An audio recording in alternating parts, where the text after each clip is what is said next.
Oh. What we got here?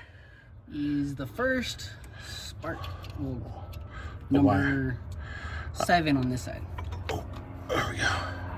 And it's the correct wires this time. Yeah.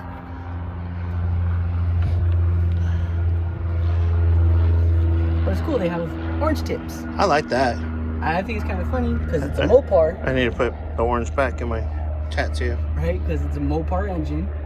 And it's kind of funny that they have orange for the wires.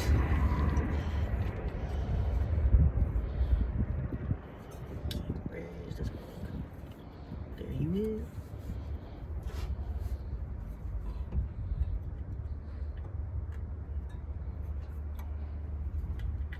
And Click.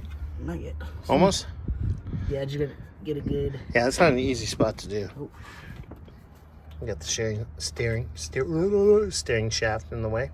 On this little Yeah. lovely little round piece. I don't know what that's for. One day I'll learn. I think it's like for certain Dodge Rams, how they have the carrier bearing for the drive shaft. I don't think there's a bearing in there. Well, I mean, like the. Just plug it in. Just plug it in. Plug it in.